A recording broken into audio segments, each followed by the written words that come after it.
সহিহ হাদিস মানার ক্ষেত্রে কোনো ঝামেলা থেকে মুক্ত হয়ে যে মহান আল্লাহ রাব্বুল আলামিন পৃথিবীতে বেঁচে থাকার এবং আমাদেরকে চলাফেরা করার তৌফিক দান করলেন, আমরা সকলেই অন্তরে অন্তরস্থল থেকে একবার শুকরিয়া আদায় করছি। সকলেই পড়ি আলহামদুলিল্লাহ।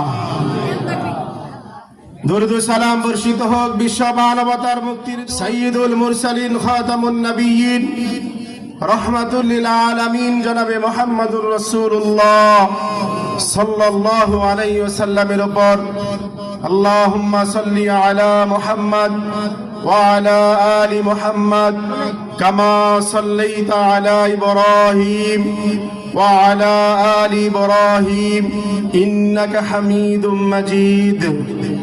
اللهم بارك على محمد وعلى آل محمد كما باركت على إبراهيم وعلى آل إبراهيم إنك حميد مجيد। আল্লাহ রাসূল সাল্লাল্লাহু আলাইহি ওয়াসাল্লাম বলেন, কোন ব্যক্তি যদি আমার উপরে একবার দুরূদ পড়ে আল্লাহ সুবহানাহু ওয়া তাআলা তার 10টি গুনাহ maaf করে দেন। সুবহানাল্লাহ।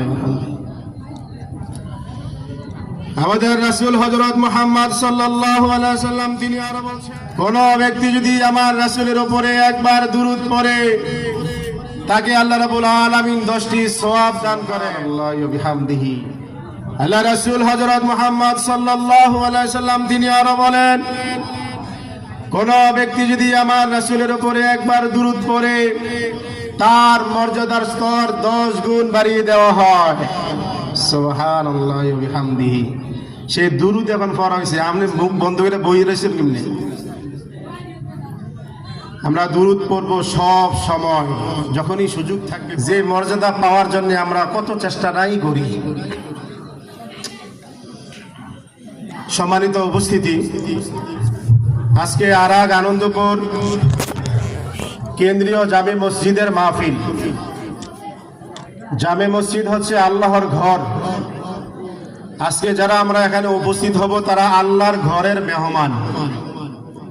কতই না সৌভাগ্যশীল আমরা যারা আল্লাহর ঘরে সালাত আদায় করেছি, এশারের সালাত, তারপরে এই